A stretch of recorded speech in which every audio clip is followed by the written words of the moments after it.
कल्याणपुर कर डाला। अजमेर जिले का आखिरी गांव महाराज, परबसर के पास में, परबसर नागौर में एक पहाड़ी आई जहां पर एक छोटा सा गांव है कल्याणपुर कर डाला।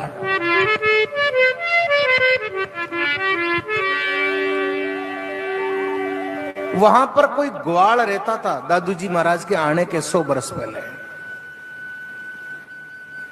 उस जगह आकर के दादू जी महाराज ने डेरा दिया पहाड़ी पर और भजन करने लगे। न खाने की चिंता न पीने की चिंता। मैंने एक दिन पहले भी बताई, महापुरुष बुद्ध पुरुष ये संसार में आते हैं तो इनका और कबीर जी का शरीर ऐसा था जिस शरीर को पकड़ा नहीं जा सकता, काटा नहीं जा सकता, जड़ाया नहीं जा सकता। क्यों? हमारा शरीर 5 महाभूतों से बना है, उनके 3 ही तत्व थे, 2 तत्वों का शरीर नहीं था। केवल दिखता है वो तेज पुंज, शरीर दिखता है, शरीर है नहीं।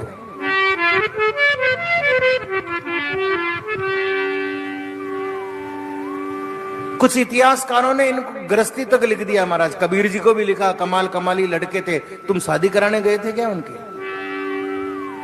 जब शरीर ही तेज पुंज का है तो किस लिए शादी करेंगे, क्यों करेंगे? उनके शरीर में मलिनता आ ही नहीं सकती महाराज, प्रमाण है इस चीज का। बैठे बैठे भजन कर रहे थे महाराज, एक प्रेत आता है और प्रेत जिस जगह दादू जी बैठ करके भजन साधना कर रहे हैं वो प्रेत कभी हड्डियां उछाड़े, कभी गंदगी फेंके, कभी खून फेंक दे, कभी कुछ कर दे।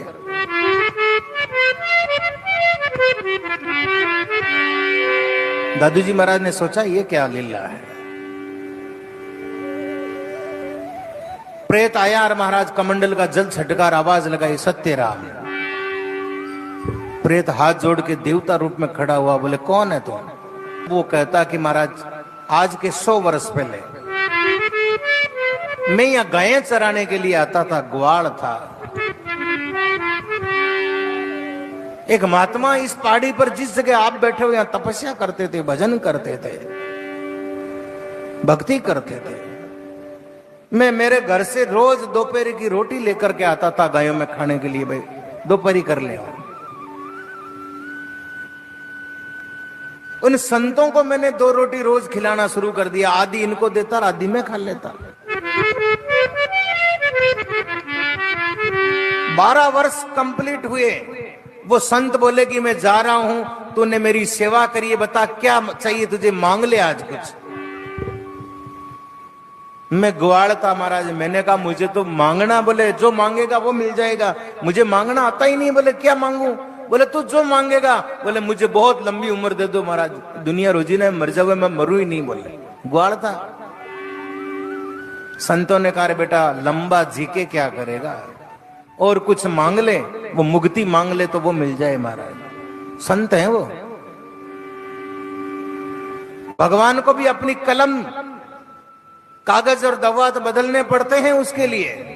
संत हैं वो, भजन करने वाले।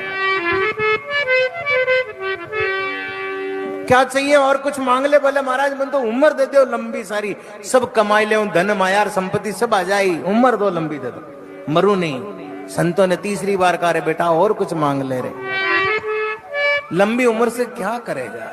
उम्र तो हमारा शंकराचार्य जी की 32 वर्ष की थी, आज जगत में चारों कोंट में नाम है। उम्र लंबी काम नहीं देती महाराज। उम्र छोटी में भी कई ऐसे सुरवीर हुए, भारत माता के वीर सपूत हुए और ऐसे ऐसे योद्धा हुए, सत्यवादी वीर तेजाजी महाराज 25 साल की उम्र में तो महाराज संसार से चले गए, नाम कर गए। उम्र लंबी से क्या करोगे? बोले महाराज मुझे तो उम्र दे दो। महाराज ने कहा तथास्तु, 3 मौका दिया उसको। लंबी उम्र, सबसे लंबी उम्र प्रेत की होती, प्रेत बन गया महाराज। वरदान श्राप बन गया। हाथ जोड़ के रोने लगा, महाराज ये क्या हुआ, मैं प्रेत बन गया? बोले मैंने मौका दिया तुझे 3 बार, अब मेरा कल्याण कैसे होगा?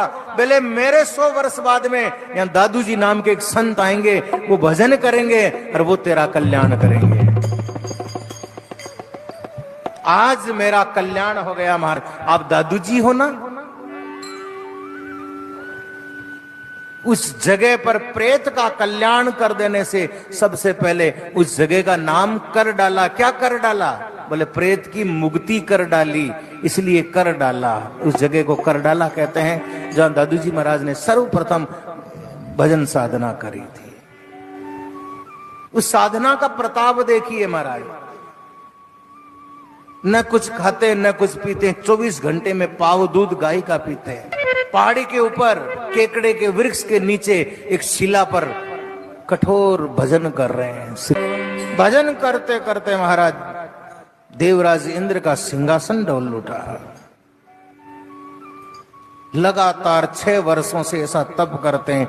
नीचे उतरते हैं पहाड़ी में एक बार, और जहां जाकर के बैठते हैं जिस शिला पे, अपना आप गंगा प्रकट होती है, कमंडल में जल भरती है, स्नान करते हैं और वापस आके भजन करने बैठते हैं। 6 वर्षों तक ऐसा कठोर तप। देवराज इंद्र का सिंहासन हिल गया महाराज। धरती पे ऐसे महात्मा ऐसे भजन करेंगे तो फिर हो गया हमारा। अपनी सबसे सुंदर अप्सरा रंभा को भेजा, जाओ उस सत्य को तप को डिगा के आओ। देवताओं को कभी सहन नहीं होती है महाराज कि हम में से कोई भी मनुष्य उन देवताओं से ऊपर कोई कर्म कर ले। आप उन देवताओं को पूछते हैं, देवताओं से बड़ा मनुष्य है। हमारे कर्म ऐसे हो जाएं तो देवता हमारे चरणों में आ जाते हैं। वो देव योनि है महाराज। वहां पुण्य को केवल खा सकते हैं, पुण्य बनाया नहीं जा सकता। पुण्य कमाने की एक ही योनि है और वो मानव योनि है महाराज। यहाँ पुण्य अर्जित किया जाता है, यहाँ भजन इकट्ठा किया जाता है। और जितनी 84 लाख योनियां हैं, आपके कर्मों की सजा, आपको कर्मों का भोग मिलेगा वहां पर। यहाँ कर्म कमाए जाते हैं, कर्म बनाए जाते हैं। गाय बनो, भैंस बनो, बकरी बनो, चाहे किसी भी देव योनि में जाओ, जो मनुष्य योनि में कर्म करोगे उन कर्मों का भोग आपको वहां भोगने को मिलेगा। अच्छे किए तो अच्छा मिलेगा और बुरे किए तो बुरा भोग मिलेगा। कर्मों का हिसाब है। लेकिन एकमात्र मनुष्य योनि ऐसी है जहां पर आपको कर्म संचित करने पड़ते हैं, किए जाते हैं।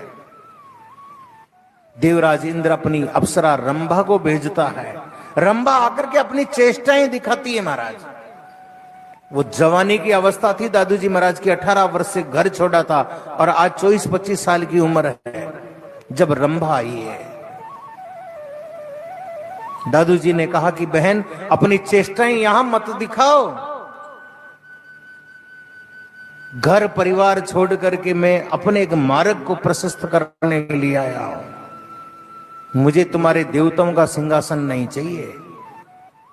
रंभा शर्माने लगी। जिस लड़की आकर के और ऐसी हरकतें करे आपके सामने, और यदि उसको बहन बोल दिया जाए, अपने आप कपड़े समेटने लग जाएगी। शर्म भी होती है महाराज। रंभा ने तुरंत वस्त्र समेटे और दादू जी महाराज के चरणों में प्रणाम किया। बहन वीर सब देखिए नारी अरु भरतार। दादू जी महाराज ने वहां पर बहुत बड़ी सुंदर साखी कही।